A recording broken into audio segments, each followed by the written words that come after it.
कबीर, जो अपने दोहों के माध्यम से विश्वविख्यात हुए, बच्चों से लेकर बुजुर्गों तक सबकी जुबान पर कबीर साहिब के दोहे हैं। एक ऐसी शख्सियत जिसको सभी जानना चाहते हैं। आखिर कौन है कबीर?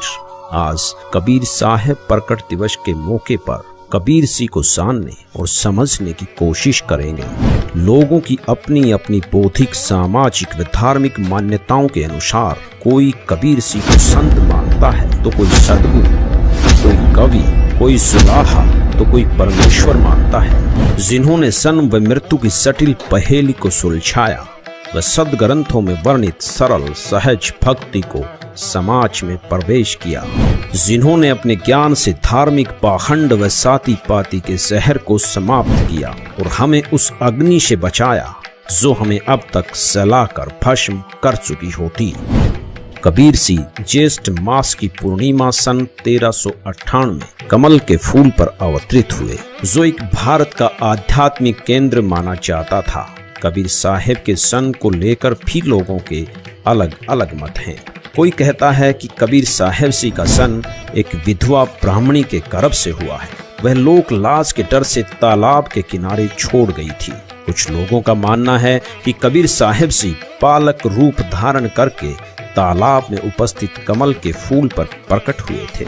लेकिन जो पहला मत है कि कबीर साहिब सी का सन विधवा ब्राह्मणी से हुआ था, हमारी टीम ने इस धारणा पर विश्लेषण किया तथा इतिहास की छानबीन की गई तो बात गलत सिद्ध हुई, क्योंकि इस विषय में कोई भी प्रमाण नहीं मिला, न कहीं विधवा ब्राह्मणी का जिक्र है, जिसका प्रमाण हम आगे इस वीडियो में दिखाएंगे। दूसरी धारणा है कि कबीर सी पालक के रूप में खिले हुए कमल के फूल पर प्रकट हुए थे, जिसके हमें चौंकाने वाले प्रमाण मिले। कबीर साहिब सी के जन्म की इस गुत्थी को सुलझाने के लिए हमारी टीम काशी की तरफ प्रस्थान करती है।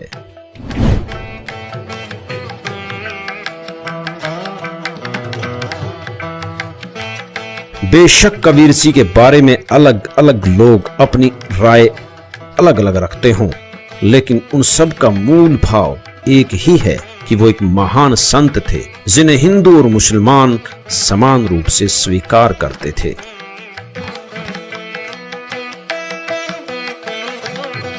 सर, कुछ लोगों का मानना है कि कबीर साहिब जी का जन्म विधवा ब्राह्मणी से हुआ है। इस बारे में आप क्या कहेंगे?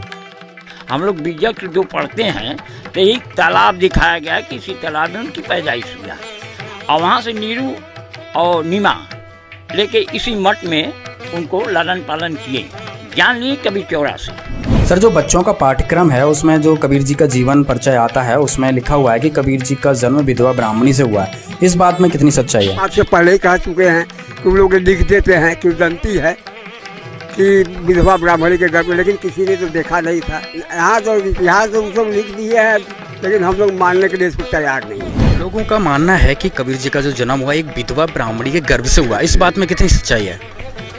अब ये तो नहीं, फूलों में हम बताते रहे, फूलों में पैदा हुए, फूलों में समाप्त हो गए। काशी में आने के बाद एक बात तो स्पष्ट हो चुकी है कि कबीर साहिब सी का सन किसी विधवा ब्राह्मणी से नहीं हुआ। यह एक मिथ्या धारणा है। यही वो सरोवर है जहाँ कबीर सी किताबों में लिखा गया है जो है कि दंती है, तो मैंने देखा कि इसका जन्म विधवा ब्राह्मणी के गर्भ से हुआ था। लेकिन किसको माना जाए है? लेकिन हम तो यही मानते कबीर साहब का जन्म जो कि कमल के फूल पर हुआ था। सच्चाई है सर, खाली फूलों पर ही। अगर फूलों पर समाप्त हुए ना, फूलों से समाप्त हुए, जहाँ दो ठो फूल मिले। आप कबीर जी को क्या मानते हो? हम तो संत मानते हो, कवि मानते हो, सदगुरु मानते हो, भगवान मानते हो? दुनिया के सबसे बड़ा भगवान तो नहीं है, एकदम सच्चाई है।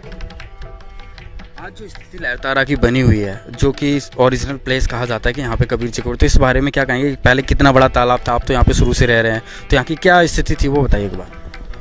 अब ये 7 किलोमीटर लंबा है तालाब है। अब सिकुड़ते उड़ते कब्जा होते होते अब एक आधा किलोमीटर बच गया है, 1 किलोमीटर। ये जो लहरतारा ये क्या है सर? सर ये तो कबीर जी का स्थल है, जो है इसी में पैदाइश हुआ था जी। कबीर जी को एक संत मानते हैं, कवि मानते हैं, भगवान मानते हैं, या फिर एक जी भगवान ही है, कबीर संत है तो फिर बहुत इनका बहुत नाम है, बहुत बाहर से बहुत लोग आते हैं, ऐसी बात तो है नहीं। के लोगों में जो आस्था है कबीर जी को लेकर के, जी बहुत सारे संत तो ऐसे हैं जो उनको भगवान मानते हैं और बहुत ज्यादा प्रचार प्रसार भी करते हैं। वो तो भगवान तो है ही है जिस सर। जगह को और कहा जाता है कि उनका जन्म लहरतारा में हुआ था, जो कि वो एक उनको कमल के फूल पे तालाब में पाया गया था। और उसके बाद जब उनकी मृत्यु हुई तो उसमें हिंदू और मुस्लिम जो दो समुदाय थे उनको आपस में वो झगड़े थे कि हमें इनकी बॉडी हमें चाहिए। लेकिन वो अचानक उस जो जब उनकी डेड बॉडी वहाँ थी तो वो अचानक गायब हो जाती है और उसमें सिर्फ एक फूल रहता है, जिससे वो दोनों प्रांत को समझ में आता है कि नहीं, हम एक ही है, ये हमारे भी हैं, ये हिंदू के भी हैं, ये मुस्लिम के भी हैं, सिख के भी हैं, ईसाई के भी हैं। मतलब उनका ये विचारधारा था कि सारे धर्म एक